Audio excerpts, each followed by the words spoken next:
So, Samaria, last week I gave Stephen A. Smith the fumble of the week, and I acknowledge the ways in which he's changed the sports media landscape forever, but I capped it off by calling him the man, and this week I want to walk that statement back just a little bit. So, I had a revelation this week about Stephen A. that many people arrived to a long time ago. He is slowly becoming a caricature of what a sports journalist is supposed to be and is far more shock jock these days than anything else. I watched this man demand of Will Smith to speak about the incident between he and Chris Rock to black people with a level of entitlement that is usually reserved for sugar babies. You know what a sugar baby is, Samaria? He is acting like a full-blown sugar baby. I could not believe it, man. His chastisement of people who think differently than he does, like Kyrie Irving, his friendship with Sean Hannity and appearances on Fox News, make my stomach turn a little bit. He regularly on his Stephen A. Smith platform speaks about things that give you the ick that you felt the first time you realized the only reason you're here is because your parents had sex.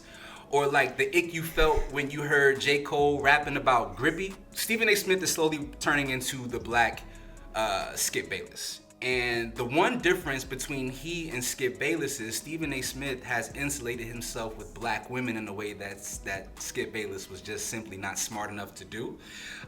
It's why last week, in the midst of the conversation about his lack of coverage for the WNBA, it's the first thing that he ran to, his exemplary track record with platforming and championing black women, right? It was the thing that he ran to because it's his immediate out. At some point, the direction that Stephen A. Smith is going into will cost him his job because the world will start to get tired of his antics. He also acknowledged this past week that marketing is more important than integrity.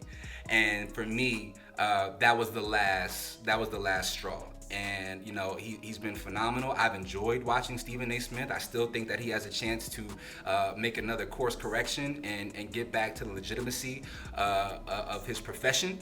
And so this week, the fumble is going to Stephen A. Smith. I think for me, the whole marketing thing between him and Andrea Carter, him telling Andrea, like, you'll never have the career that you think you'll have because you don't care about marketing. And she's like, oh, no, I'm good over there. Like, you don't, it's those are things like that make me question, what are you saying? Because like you mentioned, are you saying stuff because this is the right thing to say? Or are you saying it because of the shock factor?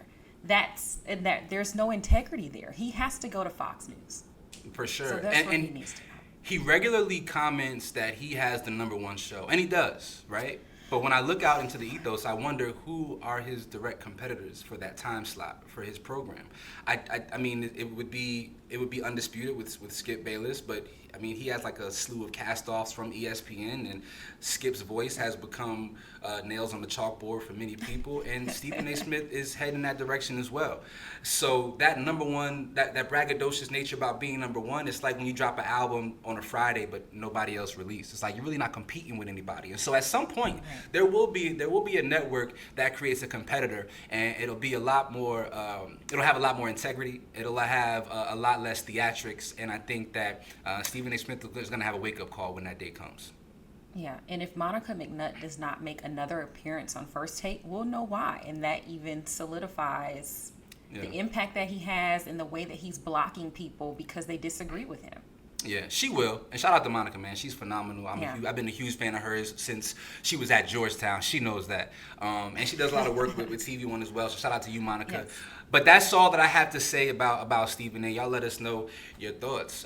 Where do you fall these days on Stephen A. Smith's sports journalistic integrity? Let us know your thoughts in the comments section.